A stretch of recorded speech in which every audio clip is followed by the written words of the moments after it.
Tinha Ezequias, que era o rei de Jerusalém, 25 anos de idade, quando começou a reinar. E reinou ele o quê? 29 anos em Jerusalém. Sua mãe se chamava Abia, era filha de Zacarias. Fez ele o que era reto perante o Senhor, segundo tudo quanto fizera Davi seu pai. Ponto. Olhe para cá. Por que a Bíblia diz, fez ele o que era reto perante Deus? Vou lhe explicar por quê. O antecessor dele foi o pai, as cacais. E o antecessor do pai, que era o avô, tanto o pai como o avô, falar um português claro, fizeram uma desgraça em Jerusalém. Tudo que Deus não mandou fazer, eles fizeram. Prostituíram, levaram o povo a se afastar de Deus, fecharam o templo, em cada esquina colocaram imagem de escultura para ser adorada, expulsaram os sacerdotes do templo, fecharam as portas, o fogo do altar não se acendia, não se ofertava, não se fazia culto a Deus, não se adorava a Deus. E veio a desgraça sobre o povo. Essa palavra é forte, mas é essa palavra que estava lá. E quando ele assumiu o reino, ele poderia pensar, meu pai errou, meu avô errou, porque é assim que as pessoas pensam. Chegam até a dizer que o feitio dela é do pai e da mãe. Não, você é o que você quer ser. Eu não sou o que o meu pai era, eu sou o que Deus quer que eu seja. Eu não sou o que minha mãe era, eu sou o que Deus quer que eu seja. Ninguém segue um caminho errando porque isso é um destino. A pessoa segue errando se ela decidir. O que eu penso? Ele viu que a situação do pai, do avô, trouxe o sofrimento sobre o povo de Jerusalém. Ele viu que as escolhas dos antecessores dele fez ele sofrer. E dentro dele ele pensou, quando o trono vier para minha mão, eu não vou cometer o mesmo erro que meu pai e meu avô estão cometendo. Eu vou mudar essa história. Deus está dando a chance de você mudar a história. De repente, na tua família, só você busca Deus e não precisa de mais ninguém. Quando ele se converter, ele vai ser um crédito, um acréscimo. Deus escolheu você. Então, dentro da tua casa, tu tem que ser luz. Dentro da tua casa, tu tem que ser perfume. Se eles querem seguir errando, você não pode seguir errando. Se teu pai, tua mãe, teu irmão quer o pecado, escolha Deus. Se você diz, pastor, eu chego dentro de casa, eu não tenho apoio de ninguém, nem precisa, você tem o apoio de Deus. Você não precisa de aplauso no teu trabalho, na tua casa ou na rua. Você não precisa de tapinha nas costas para te motivar. Não. A alegria, a força do Senhor, a alegria do Senhor é a nossa força. A minha salvação é a minha força, a minha alegria. Aqueles que confiam no Senhor sobem com asas de águia, correm e não se cansam. Se você estiver com Deus, Deus vai estar com você. Ponto, acabou. E aqueles que hoje vivem no pecado e tratam isso com a maior naturalidade, porque hoje em dia, aí fora é assim. A ignorância, o pecado, a safadeza, parece algo natural. Quem não prostitui, quem não rouba, quem não engana, quem não mente, quem não adultera, quem não vive na safadeza, parece que não é normal. Porque o normal aí fora é fazer o que não presta. O normal aí fora é dar as costas para Deus. É tratar Deus como religião. Não há temor, não há respeito. Mas contigo não pode ser assim. Quando eu não conhecia Deus, eu sofria por ignorância. Eu lá sabia o que era devolver o que é de Deus. Eu lá sabia o que era vida eterna. Eu lá sabia que Jesus morreu pelos meus pecados. Para mim, aquela imagem de Jesus na cruz, para mim era um coitado que tinha morrido por injustiça. Eu não entendi o plano de Deus. Eu era um ignorante. Eu lá sabia o que era vida eterna, vida após a morte, salvação. Mas quando eu entrei por aquela porta, que eu vi o poder de Deus, que eu vi a proposta do Senhor para a minha vida, e eu sabia que o meu fracasso eram as minhas escolhas, que eu estava na mão do diabo porque eu estava no pecado, na hora eu decidi. Eu quero esse Deus, o que eu tenho que fazer? Então me levaram ao batismo, batizei, me mostraram a palavra de Deus, que é luz para o meu caminho, e eu aceitei. Larguei aquela vida podre e abracei a fé. Se quem começou comigo desistiu, o que eu posso fazer? A vida de cada um é de cada um, gente. Então Ezequias pensou: não vou cometer o erro da minha mãe, perdão, do meu pai e do meu avô. Vamos continuar. No primeiro ano do reinado, no primeiro mês, olha só, no primeiro ano e no primeiro mês, abriu a porta da casa do Senhor e as reparou. Ponto. Olhe para cá. Veja que quando a pessoa está decidida, ela não espera. De repente você está aí, não batizou nas águas, está esperando o quê? Morrer sem salvação? De repente está aí, você já deveria dar um basta no pecado, mas fica tolerando, brincando com as coisas de Deus. Nós não estamos falando isso, por favor, para você se colocar na posição de vítima e se sentir como coitado, porque você sabe que você não é. Você pode mudar. O que Deus tinha que fazer, Ele já fez. Ele entregou o próprio Filho na cruz. Se você disser: Deus tem que me ajudar, Ele já te ajudou. Pelo amor de Deus, Ele entregou o Filho para morrer por mim e por você. Você quer que Ele faça o que mais? Veja que no primeiro ano e no primeiro mês, pensa comigo, ele era rei, gente. Assim que ele assumiu o reino, a primeira preocupação dele foi fazer uma aliança com quem? Foi se limpar com Deus. Foi fazer uma aliança com Deus, consertar o relacionamento dele e do povo com quem? Com Deus. De repente você está aí preocupado com tanta coisa, e tu está preocupado com coisas que não tem importância alguma, e você não sabe que esses problemas que você anda preocupado é resultado da falta de aliança com Deus, é resultado de você não estar bem com quem? Com Deus. Porque quando tu está mal com Deus, a fé vai lá embaixo, mas quando tu está bem, a fé está lá em cima. Ele poderia contar o número de soldados, vê quantos soldados tem para ir para a guerra. Ele poderia ver quanto que ele tinha em cofre de ouro, vê quanto é que eu tenho em cofre aí. Ele poderia estabelecer leis, aumentar o imposto, ele poderia se preocupar com qualquer coisa. Como que pode um homem que era rei se preocupar em se consertar com Deus? De repente você está pensando: se eu tivesse um casamento, minha vida mudasse. Duvido que se você casar, a tua vida muda. Enquanto você não fizer uma aliança com quem? Ninguém casa para ser feliz. Tu é feliz e casa para ser mais feliz. Tu está enganada. Se eu tivesse dinheiro, eu era feliz. Duvido. Enquanto você não tiver uma aliança com Deus, tu nunca vai ser feliz em área nenhuma. Por quê, pastor? Porque o que está por trás desse problema não respeita nada senão Deus. E quando Deus morar dentro de você e você tiver aliança com Deus, o diabo vai saber: ele ou ela é propriedade de quem? Já não posso agir como eu agia. Então o rei fez o quê no primeiro mês? No primeiro mês, no primeiro ano do mês, no primeiro ano e no primeiro mês do ano, desculpe, ele reparou o quê? Abriu as portas da casa do Senhor e reparou. Por quê? Como é que estava a porta da casa de Deus? Trouxe o sacerdote e os levitas e o ajuntou na praça oriental.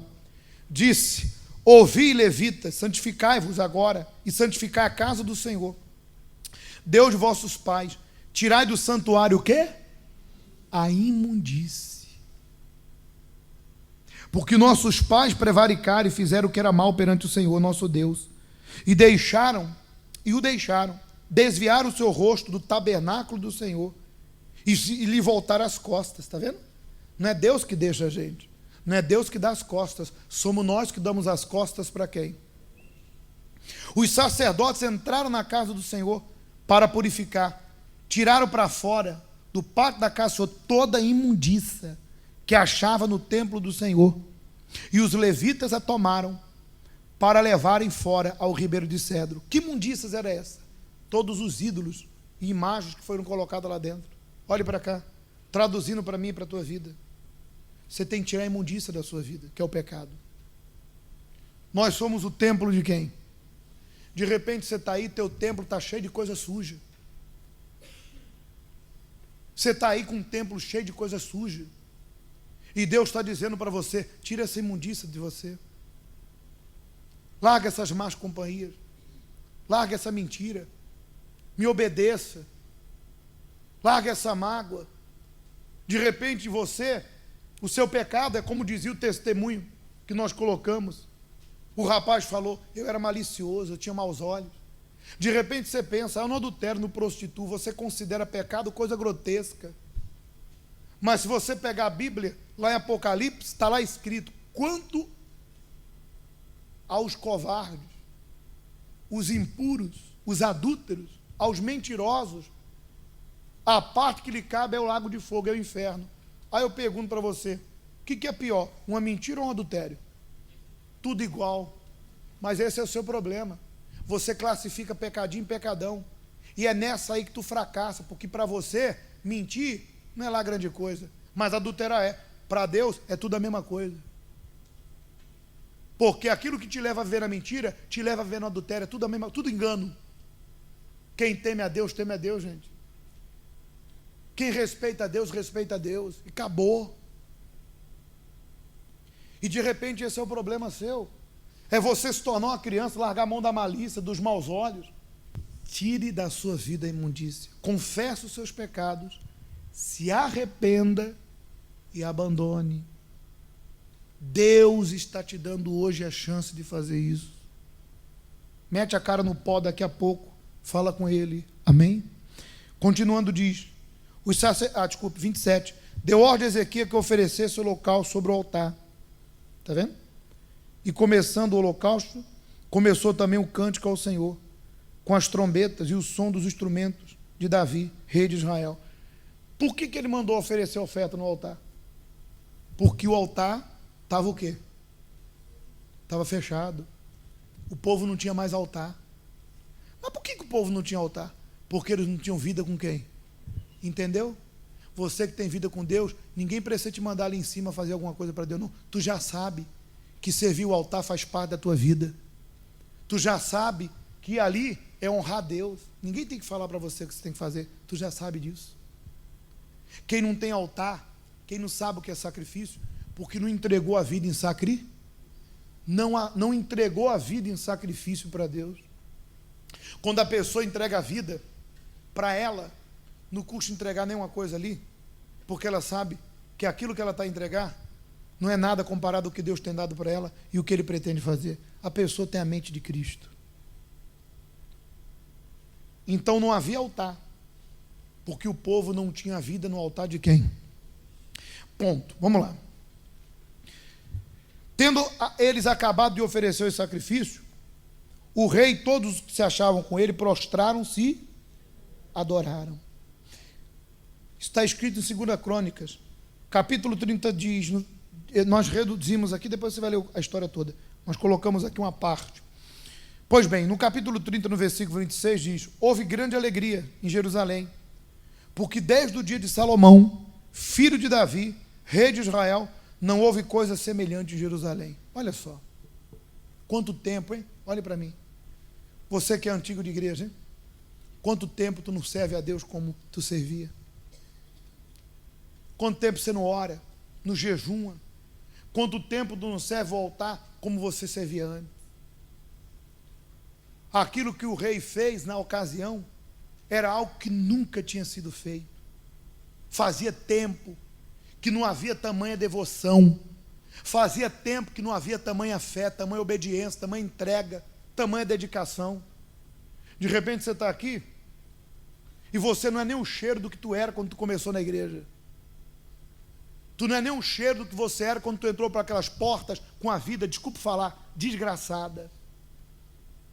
Quando tu aceitou Jesus, tuas orações eram as melhores, teu jejum era os melhores, tua entrega era as melhores. O altar para você não era canseira nem fardo, o altar era prazer. O tempo passou e você esqueceu de onde saiu e quem era. Hoje, servir a Deus é canseira, é enfado. Hoje você não é o cheiro do que era. Mas Deus está dizendo para você, lembra onde caíste? Volta. Volta, ó Jerusalém, à prática das primeiras obras.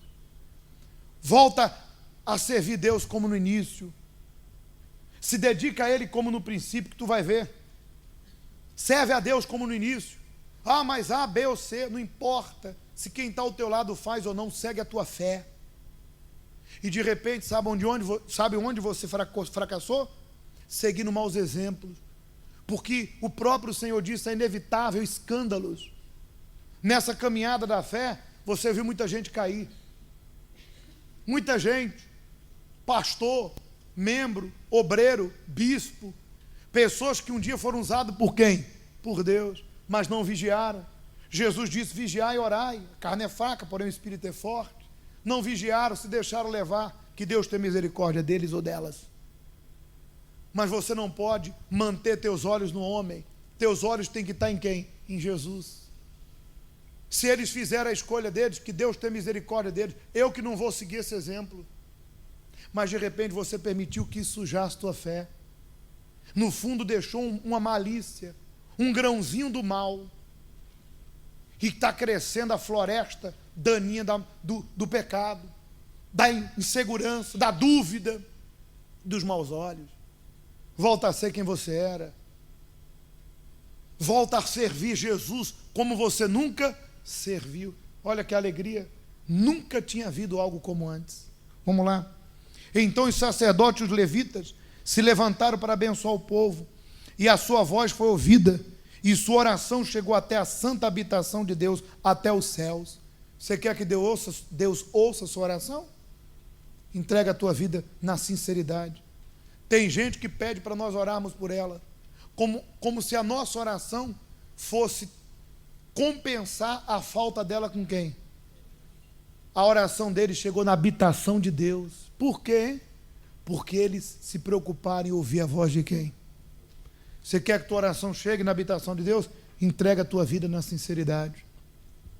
No capítulo 31 diz: estabeleceu Ezequiel o turno de sacerdotes e levitas, turno após turno, segundo o seu mister, os sacerdotes e levitas para o holocausto e para as ofertas pacíficas, para ministrarem e cantarem, porta adentro no arraial do Senhor.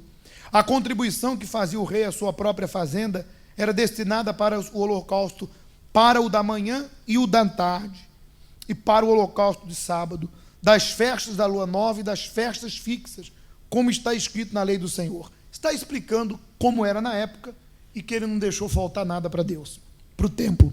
Além disso, ordenou ao povo, moradores de Jerusalém, que contribuísse com sua parte devida aos sacerdotes e levitas, para que pudesse dedicar-se à lei do Senhor. Logo que se divulgou essa ordem, os filhos de Israel trouxeram em abundância as primícias do cereal, do vinho e do azeite, do mel e de todo o produto do campo. Também os dízimos de tudo trouxeram em abundância. Está vendo? Quando uma pessoa tem prazer em servir Deus com o seu melhor, é porque no fundo ela é grata a quem? O povo trazia abundância. Quando a pessoa está bem com Deus, ela não tem coragem de dar qualquer coisa para quem? Davi disse: não oferecerei a Deus o que não me custe. Quando a pessoa entregou a vida para Deus, gente, quando ela está bem espiritualmente, ela procura fazer em abundância para quem? Ela não tem coragem de subir ali para se enganar, para dar sobra, resto para Deus. Para ela é um desrespeito. O povo trazia em abundância porque eles estavam abundando de felicidade pela aliança dele com quem? Quer prova disso? Versículo 20. Assim fez Ezequias em todo o Judá, fez o que era bom, reto e verdadeiro perante o Senhor seu Deus.